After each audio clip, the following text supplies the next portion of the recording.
Bonjour et bienvenue à cette dévotion matinale du lundi.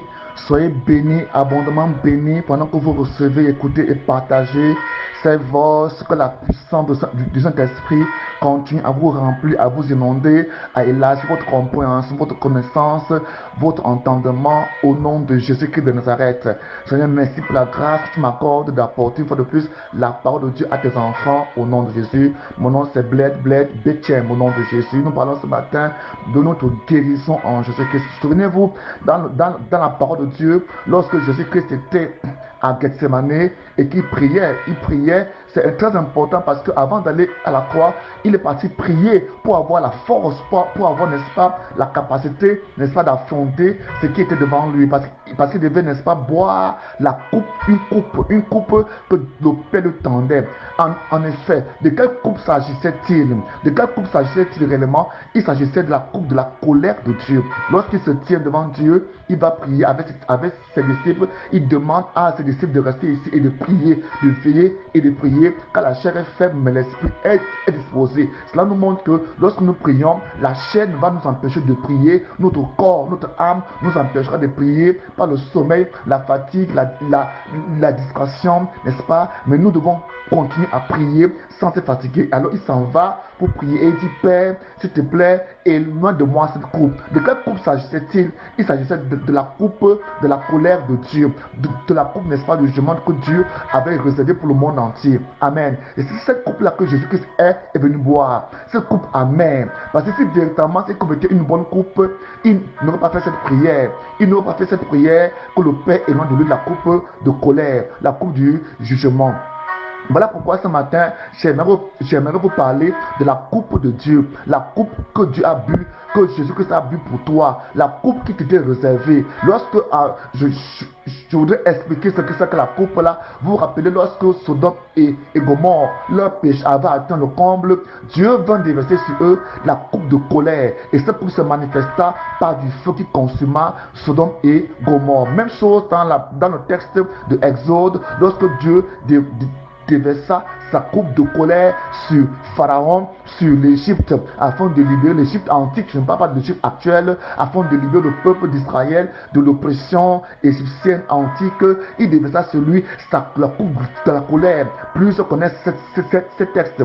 Donc il versa cette coupe-là, l'eau se changea en sang, la Bible déclare qu'il y a eu des grelons, il y a eu beaucoup de choses, il y a eu au moins 10 plaies qui se manifestèrent. Ici donc, devant la croix, devant, n'est-ce pas, Gethsemane, Jésus-Christ, n'est-ce pas, a de la réticence, il ressent, n'est-ce pas, le lourd fardeau, le lourd tribut, la valeur du tribut qu'il doit verser pour le salut du monde entier. C'est-à-dire apaiser la colère de Dieu et accomplir sa justice et en même temps manifester l'amour de Dieu. Comprenons que à la croix, Jésus-Christ a accompli 3 choses. La première chose est qu'il a bu la coupe de la colère qui t'était destinée. Il a bu la coupe de la colère qui m'était destinée. Parce que la Bible dit que le salaire du péché, c'est la mort. La mort est donc, n'est-ce pas, le salaire que verse le péché. C'est donc la coupe de la colère de Dieu qui est réservée aux pécheurs que Jésus a pris et a bu à la croix du calvaire.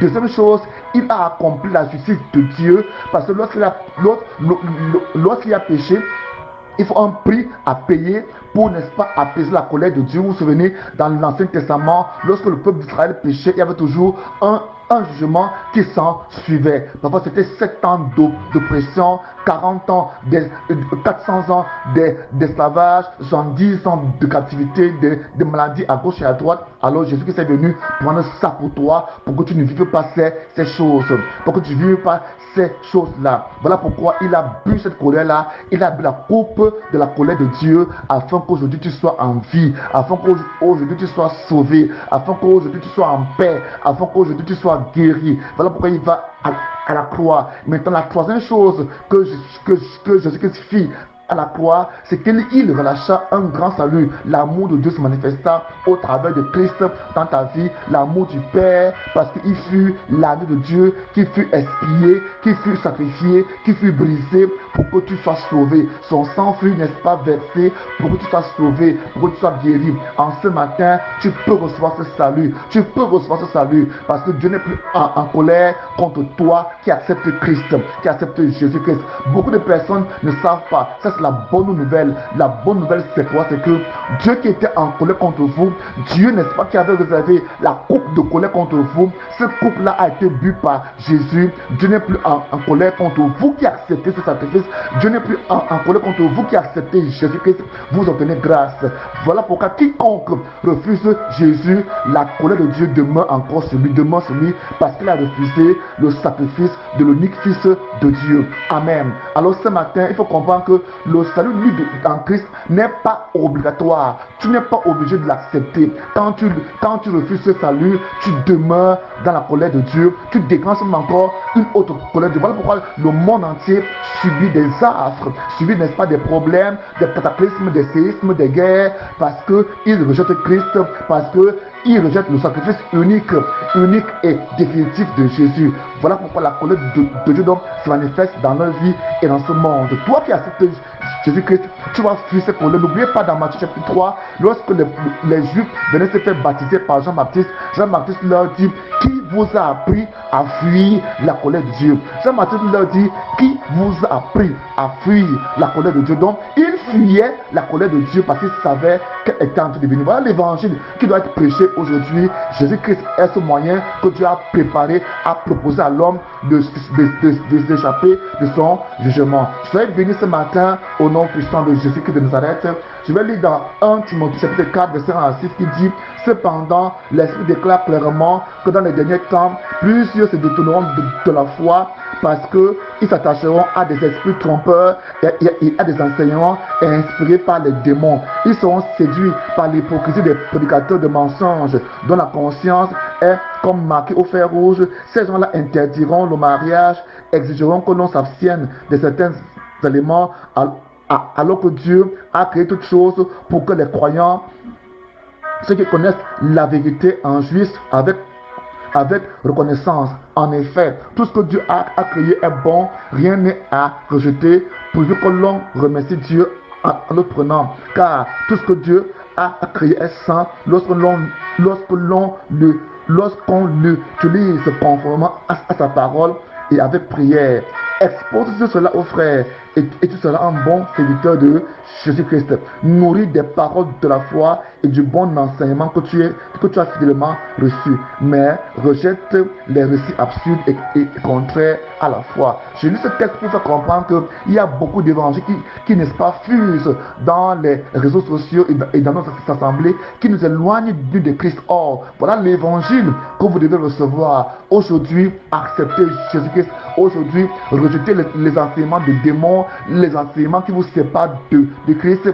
On vous enseigne des choses qui sont, n'est-ce pas, très très bien, mais qui ne sont pas en Christ, qui ne sont pas de Christ. La Bible dit ce sont des enseignements de démons. Aujourd'hui, comprends que Jésus qui est venu et a bu la coupe de colère qui t'était destinée, la coupe de mort qui t'était destinée, la coupe de colère qui t'était destinée. Jésus-Christ l'a bu afin que toi aujourd'hui tu sois en paix avec Dieu. Si tu peux prier aujourd'hui, Dieu t'écoute, c'est à cause de Jésus. Si tu peux prier aujourd'hui, Dieu t'exauce, c'est à cause de Jésus-Christ.